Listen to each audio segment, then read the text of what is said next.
समझ में आ गई है बात। इसमें भुजाओं को गिनोगे वो क्या है, बहुभुज, और ये क्या है, वक्र। क्योंकि ये तुमसे पूछेगा अभी कौन सा बहुभुज है कौन सा वक्र है। इसके बाद बात आती है साधारण वक्र और साधारण बहुभुज। तो देखो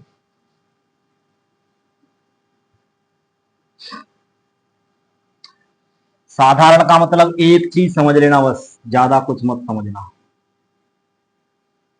कोई भी आकृति बनाओ, कोई भी बहुभुज बनाओ, कोई भी वक्र बनाओ, अगर उस आकृति को बनाते समय तुम्हारी जो पेन की निब है ना, यानी तुम्हारी जो लाइन जा रही है, वो लाइन कभी भी एक दूसरे को क्रॉस नहीं करनी चाहिए। समझ में आ रहा है। अगर ये क्रॉस कर गई, जैसे मान के चलो अभी ये बनाया मैंने, ये यहां तक तो ये बात ठीक थी, लेकिन जैसे ही मैंने इसको आगे बढ़ाया फिर ये मतलब साधारण वक्र नहीं रहा, क्योंकि यह कर गया वापस में क्रॉस, और क्रॉस कर जाएगा, काट जाएगा, तो उस कंडीशन में साधारण वक्र या साधारण बहुभुज नहीं रहता। समझ में आ गई। दूसरी बात, अब बात आती है खुला वक्र और बंद वक्र। कैसा वक्र?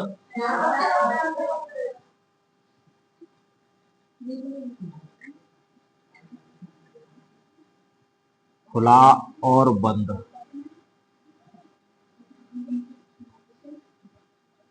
इसमें कोई बड़ी बात नहीं है, इसलिए तो तुम डायग्राम को देख करके, वक्र को देख करके तुम खुद बता सकते हो कि यह खुला है या बंद है। क्यों कि अगर वो चारों तरफ से और उसकी पर्दी घिरी हुई है और कहीं ना कहीं आके मिल रही हैं पुराने पहले वाले पॉइंट पर, तो समझ जाना वो कैसा है, बंद। और अगर वो मिल नहीं रही, जैसे मान के चलो मैंने एक आकृति बना दी है वाली, अब बताओ ये बंद वक्र है या खुला? क्लियर दिख रहा है तुम, मैंने तुमको बना दिया एक, और अब यह बताना। चलो एक त्रिभुज और बनाता हूं मैं ऐसे ही, अब बताना। सीधी सी बात है, अगर चारों तरफ की पर्दे आकर के द्वारा उसी बिंदु पर मिल रही हैं, यानी आकृति को बंद कर रही हैं, तो समझ जाना कि बंद वक्र है। और अगर बिल्कुल भी थोड़ी जगह बच रही है उनके बीच में, तो समझ जाना कैसा वक्र होगा। कोई दिक्कत नहीं है ना।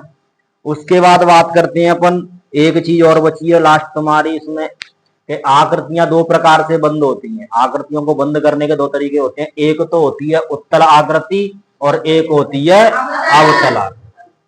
और मैंने तुम्हें बताया था उत्तल और अवतल की पहचान क्या है, वो भी समझ लो। अगर कोई आकृति अपने खुद के क्षेत्र में बंद होती है, जैसे मान के चलो यह आकृति है और मैं तुमसे कहूं कि यहाँ पे खड़े होके और यहाँ पे खड़े होके रस्सी पकड़ो हाथ में, तो वो रस्सी बिल्कुल सीधी ऐसे ही तो जाएगी, जाएगी नहीं जाएगी? अगर इस जो हमने रस्सी पकड़ी है उसके बाहर बंद करते हैं तो आकृति हो जाएगी उत्तल। कैसी हो जाएगी? और अगर इसके अंदर आकर के बंद कर रहे हैं इस प्रकार से, तो फिर आकृति कैसी हो जाएगी? और मैंने तो बताया था कि आकृति में अगर अंदर बंद होती है तो समझ जाना छोटे आ से यह शुरू होता है, ऐसे ही छोटे आ से क्या शुरू होता है, अवतल। मतलब जो आकृति बंद हो, अंदर की तरफ बंद होगी, उसको क्या कहेंगे? और जो आकृति बाहर बंद होगी उसको क्या कहेंगे? एक बात से ही दोनों बात क्लियर होती है। तुम्हें एक का पता चल गया क्लियर कि जो आकृति अंदर बंद होती है उसको अवतल कहते हैं, और जो बाहर बंद होती है उस आकृति को कहते हैं उत्तल। और इसी के आधार पर कुछ तुम्हारे प्रश्नावली 3 पॉइंट के क्वेश्चन है, उनको मैं तुम्हें पूछता हूं, तुम बताना। ठीक है? समझ में आ गई होगी क्लास पूरी, कोई दिक्कत तो नहीं है? दोबारा पूछता हूं मैं, तो बंद और खुला समझ गए? उत्तल अवतल, उत्तल कहां बंद होती है? अवतल। बहुभुज कैसे पहचानोगे? अगर भुजाओं को गिना नहीं जा रहा है तो फिर क्या होगा? सभी आकृतियां वक्र कहलाती हैं वैसे तो, समझ में आ रहा है, लेकिन उसको वक्र है। साधारण वक्र कैसे पहचाना हुए? लाइन कटनी नहीं चाहिए, और दूसरे वाला तो बता ही दिया तुम्हें। चलो पहला क्वेश्चन है तुम्हारा, यहां कुछ आकृतियां दी गई हैं, प्रत्येक का वर्गीकरण निम्नलिखित आधार पर कीजिए। तो सबसे पहले तो ये आकृतियां हैं तुम्हारी इस चैप्टर में, उनमें से कह रहा है, अलग अलग पूछता हूं मैं तुमसे, फर्स्ट पे है। समझ में आए उतना बताने की कोशिश करना, नहीं आई तो बता दूंगा। पहले तो यह बताओ, यह साधारण वक्र है, बंद वक्र है, बहुभुज है? तो बताइए अवतल है या उत्तल है? क्लियर है ना? किसी बच्चे को कोई डाउट? मैंने एक एक क्वेश्चन इसीलिए पूछा है, इसमें एक साथ पूछे गए सभी क्वेश्चन। तो यह क्लियर हो गया तुम्हारा। साधारण भी है यह, और बंद भी है। साधारण बंद वक्र, और दूसरा कौन सा है? अवतल। कोई दिक्कत? दूसरा वाला, एक आकृति छपी हुई है यहाँ पर, यह इस प्रकार से। बताओ यह साधारण वक्र है, बंद है, उत्तल है या अवतल है? तुम्हें दिखाई दे रहा है? इसका एरिया वास्तव में देखा जाए तो मेरे हिसाब से तो यह रहना चाहिए था, लेकिन इसने कहा कर दिया इसको बाहर, तो इसीलिए क्या हो गया जाए अब, सॉरी उत्तल। उसके बाद बात आती है तुम्हारी, एक और बना हुआ है, उसको बताना देख करके।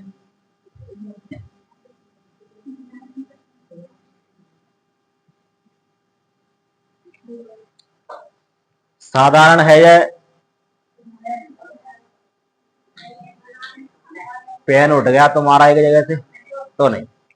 बंद है, बहुभुज है नहीं, क्योंकि मैंने बता दिया कि भुजाओं की संख्या नहीं गिन सकते, वो क्या होगा? बहुभुज नहीं होगा, वक्र होगा। ठीक है, और क्या पूछा है इसमें? उत्तल और अवतल में तो लेंगे ही नहीं इनको, क्योंकि गोल आकृति बनाई गई है इनकी।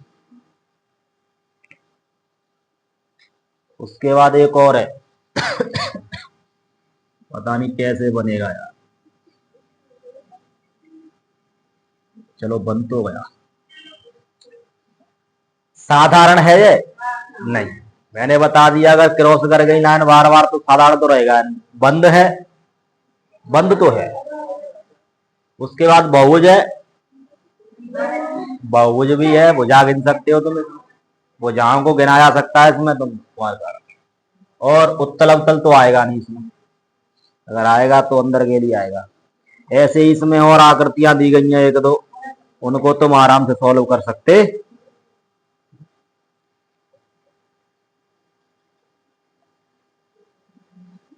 अब ये क्वेश्चन पहले ही दे दिया इसने, यह कह रहा है समबहुभुज क्या है?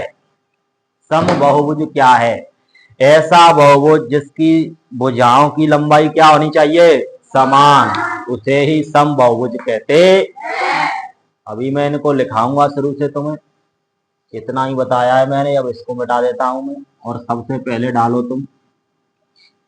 बताओ सभी परिभाषा लिखानी है या कुछ से काम चल जाएगा? सब? तो त्रिभुज में भी है कई सारे, चतुर्भुज में भी है। वैसे मेरे हिसाब से तुम्हें दो तीन चीजों का नॉलेज होना जरूरी है इसमें, उसके बाद ज्यादा नहीं। चाहे ऐसा करना तुम कि उसके हिसाब से कर लेना, डायग्राम बना देता हूं मैं तो साथ ही साथ समझा दूंगा और लंबाई लिखा दूंगा। ठीक है, परिभाषा नहीं लिखनी पड़ेगी, समझ में आ गया? तो सबसे पहले हेडिंग लगाओ त्रिभुज।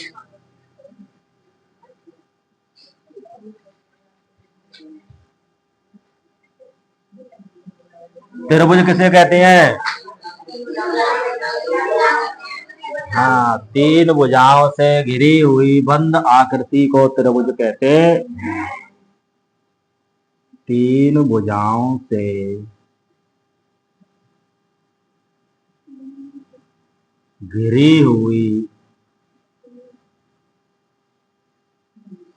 बंद आकृति को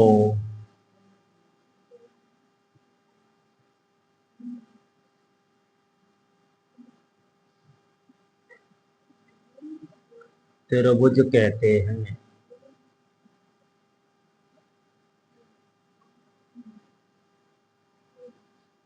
अब जनरल सी बात बताता हूं मैं, त्रिभुज में भुजाएं कितनी होंगी?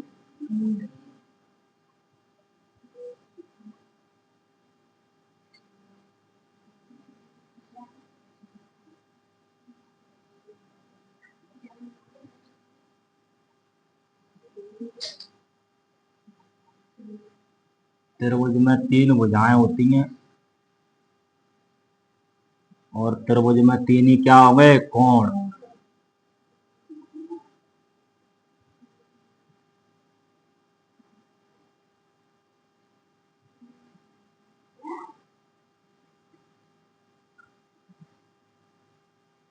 ठीक है। और इन तीनों कोणों का योग कितना होता है, इस बात को लिख लेना। तीनों कोणों का योग 180 डिग्री होता है। ठीक है।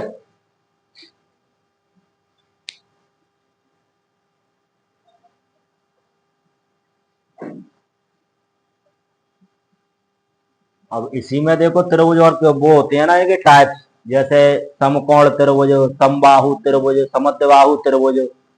तो उनको मैं साथ ही साथ परिभाषा तो नहीं, लेकिन इसको छाप देता हूं, इतना तुम समझ जाओगे मेरे हिसाब से। और यह याद रखना, त्रिभुज कोई सा भी हो, अगर त्रिभुजों के बारे में कोई बात करता है कोणों से संबंधित, तो समझ जाना तीनों कोणों का योग क्या होगा। और उसमें भुजाएं कितनी होंगी हमेशा, और हमेशा कोण कितने होंगे। त्रिभुज कोई सा भी बोले तुमसे, बोले समकोण त्रिभुज में भुजा कितनी होंगी, तीन। समकोण त्रिभुज में कोणों का योग 180, समबाहु त्रिभुज में 180, समबाहु त्रिभुज में भुजा तीन। यानी कि त्रिभुज का नाम सुनाई दे जाए, यह इनकी मेन प्रॉपर्टीज होती है, मेन गुणधर्म होते हैं इनके। समझ में आ रहा है। तो सबसे पहले मैं बताता हूं समकोण त्रिभुज, नाम डाल देना यहां पर, समकोण त्रिभुज। और समकोण त्रिभुज में क्या होता है, एक कोण 90 डिग्री का होता है।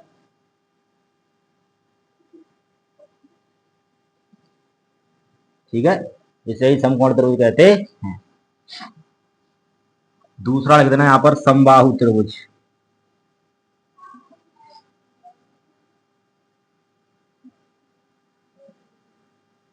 और समबाहु त्रिभुज ऐसा त्रिभुज होगा जिसकी तीनों भुजाएं आपस में बराबर तथा प्रत्येक कोण 60 डिग्री का।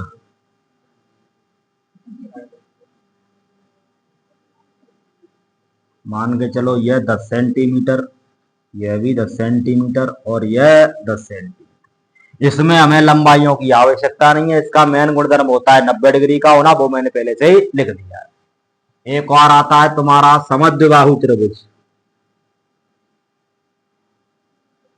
समद्विबाहु त्रिभुज,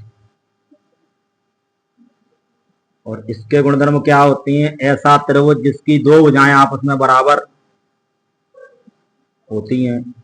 तो मान के चलो ये 10 सेंटीमीटर और ये 10 सेंटीमीटर, और ये तुम्हारा 8 सेंटीमीटर, और ये दोनों कोण आपस में बराबर मिलेंगे तुमने। ठीक है, क्योंकि बराबर भुजाओं के सम्मुख कोण बराबर होते हैं। ये तीन मेन है तुम्हारे। अब बचा एक लास्ट वाला त्रिभुज, वो पहले ही बता दिया है मैंने। और त्रिभुज का अगर चित्र बनाना चाहो तो यहां से कोई सा भी छाप देना जो तुम्हें अच्छा लगे।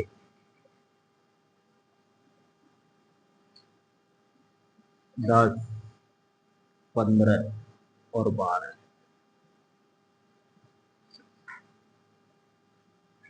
60, 40, 80। यह तुम्हारे चार प्रकार के कम से कम क्या हुए, त्रिभुज। समझ जाओगे ना, इनके आधार पर कोई दिक्कत तो नहीं है। परिभाषा लिखाना जरूरी नहीं है, परिभाषा में लिखा था तुम्हें समकोण त्रिभुज में कि ऐसा त्रिभुज जिसका कम से कम एक कोण कैसा होता है, 90 डिग्री का। दूसरे में लिखा था समबाहु में कि ऐसा त्रिभुज जिसकी तीनों भुजाएं आपस में बराबर तथा प्रत्येक कोण 60 डिग्री का होता है। और समद्विबाहु में लिखा था मैं तुम्हें, ऐसा त्रिभुज जिसकी दो भुजाएं आपस में बराबर होती हैं और समद्विबाहु त्रिभुज कहते हैं। ठीक है।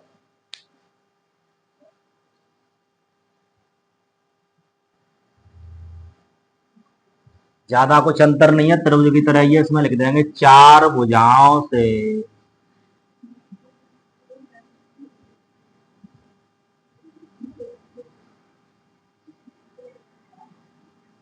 घिरी हुई बंद आकृति को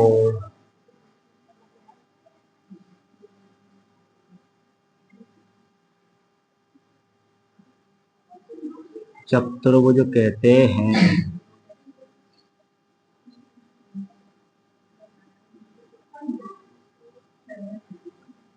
प्रत्येक चतुर्भुज में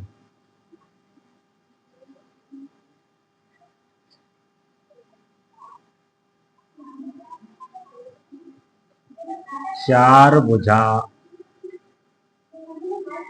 चार भुजाएं तथा चार कोण होते हैं। प्रत्येक चतुर्भुज में चार भुजाएं तथा चार कोण होते हैं। चतुर्भुज के चारों कोणों का योग चतुर्भुज के चारों कोणों का योग हमेशा 360 डिग्री होता है। ठीक है।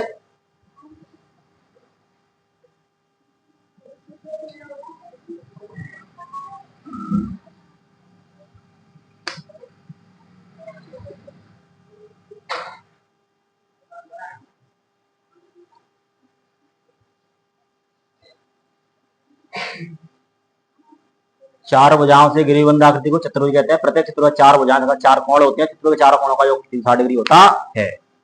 और त्रिभुज में कितना था? कितनी भुजाएं, कितने कोण है? समकोण त्रिभुज की क्या पहचान थी? एक कोण कैसा होता है? समबाहु त्रिभुज।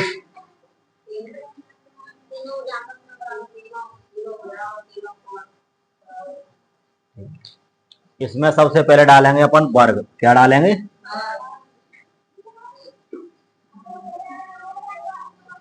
और वर्ग में देखो, ऐसा चतुर्भुज जिसकी चारों भुजाएं आपस में बराबर तथा प्रत्येक कोण 90 डिग्री का और विकर्ण समकोण पर समद्विभाजित करते हैं, उसे वर्ग कहते हैं। तो लिखेंगे ऐसा चतुर्भुज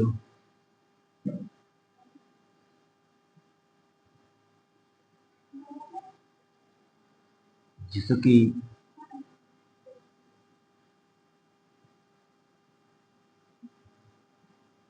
चारों भुजाएं आपस में बराबर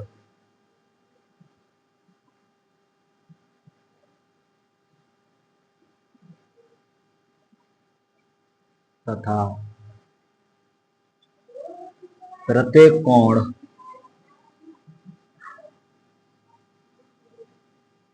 90 डिग्री का होता है।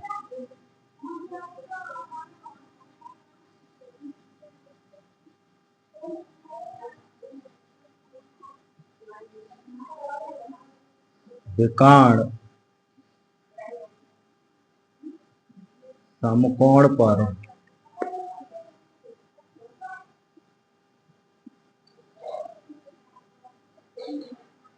विकर्ण समकोण पर समद्विभाजित करते हैं।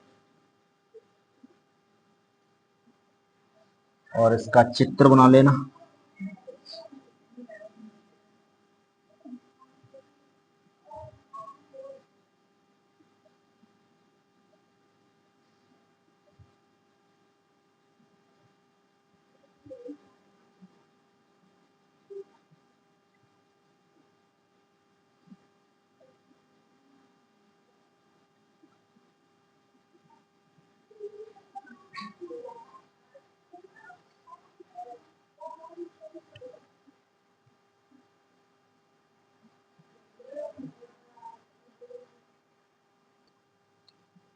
आयत ऐसा चतुर्भुज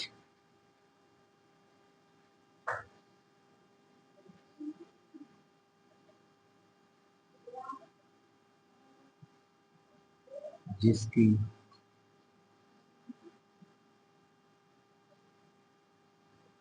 आमने सामने की भुजाएं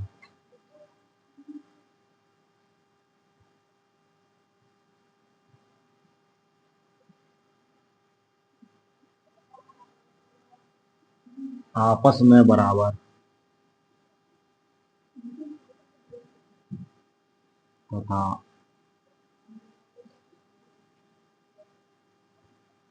प्रत्येक कोण 90 डिग्री का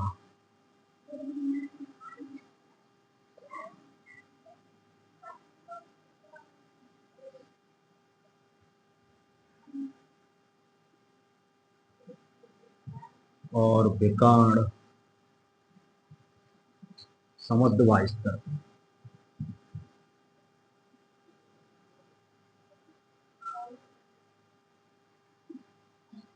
विकर्ण समद्वायित करते हैं।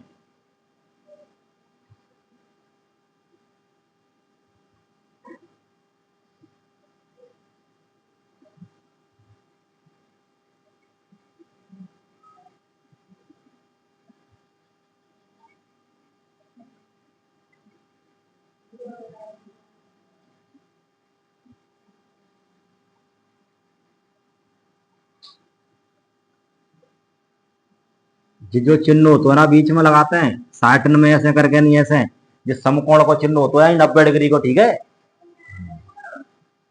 आयत, आयत के बाद में लिख लेना आप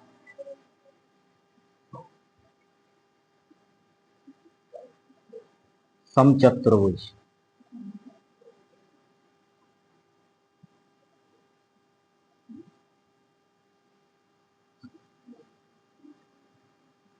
ऐसा चतुर्भुज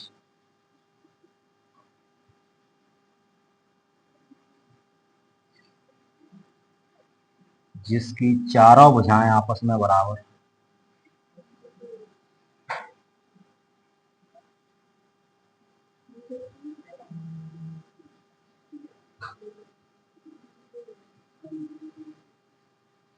तथा विकर्ण समकोण पर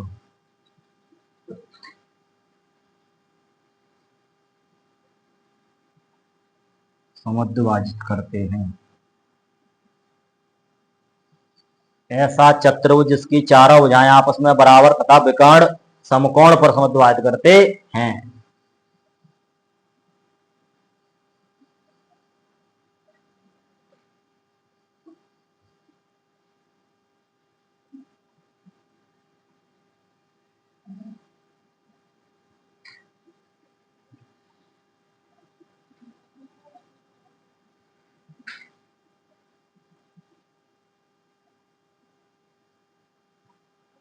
इतना सा बना देना।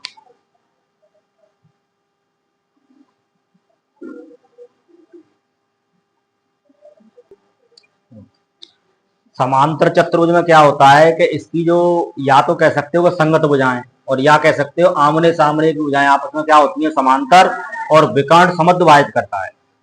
अभी तक तुमने दो चतुर्भुज ऐसे पढ़े होंगे जिनके विकर्ण समकोण पर समद्विभाजित करते थे, एक तो समचतुर्भुज और एक वर्ग। इन दोनों के अलावा कोई सा भी विकर्ण समकोण पर समद्विभाजित नहीं करता है। यह याद रखना, अच्छी तरह दिमाग में बिठा लेना कि दो ही आकृति ऐसी मिलेंगी जिनके विकर्ण समकोण पर समद्विभाजित करते हैं, एक तो वर्ग और दूसरा समचतुर्भुज, ठीक है। तो देखो, ऐसा चतुर्भुज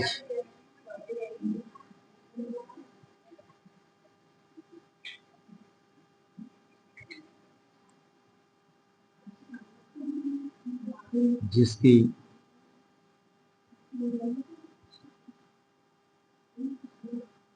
आमने सामने की भुजाएं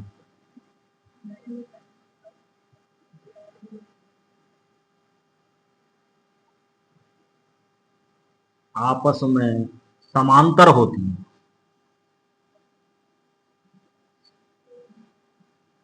समांतर होती है तथा विकर्ण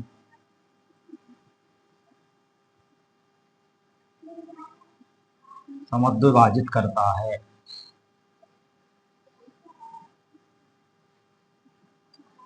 और समांतर का मतलब क्या होता है, ये दो रेखाएं है ना, इनको तुम कितनी भी लंबी खींच करके ले जाना, लेकिन यह रेखाएं आपस में कभी भी काटेंगी नहीं।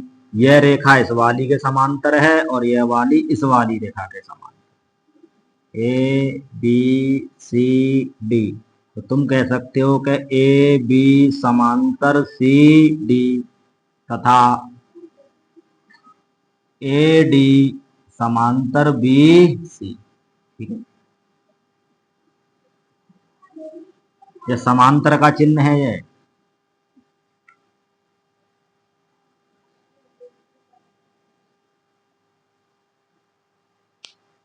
अभी तुम्हारी बची हुई है समलंब चतुर्भुज वाली।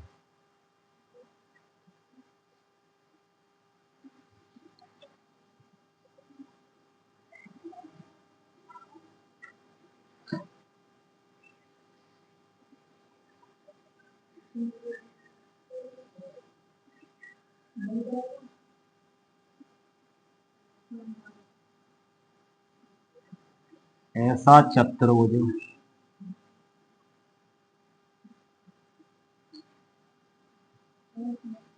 जिसमें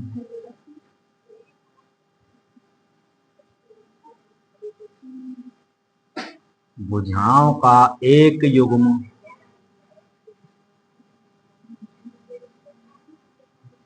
समांतर होता है। ऐसा चतुर्भुज जिसमें भुजाओं का एक युग्म समांतर होता है। युग्म का मतलब होता है जोड़ा।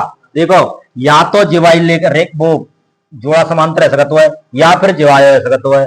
मान के चलो मैं बनाए रहा हूं, देखो जे जाके समांतर मैंने भुजा बनाए दी, या फिर जे भुजा बनाए दी, लेकिन होगा एक ही जोड़ा समांतर। तो जिनने ऐसे मिला देंगे कैसे करके नहीं, तो ये समलंब चतुर्भुज बनेगा, और जी अपने आप में एक समलंब चतुर्भुज। ठीक है, इसको ही कहते हैं समलंब चतुर्भुज। तो यह वाली भुजा इस वाली भुजा के समांतर है, और यह वाली भुजा इस वाली भुजा के समांतर। और यहाँ पर तुम्हारे जो मेनली रूप से चतुर्भुज थे वो होते हैं समान। इनके बाद में इनकी और प्रॉपर्टीज हैं, अभी वो कल बताएंगे। अभी यहाँ तक देखो।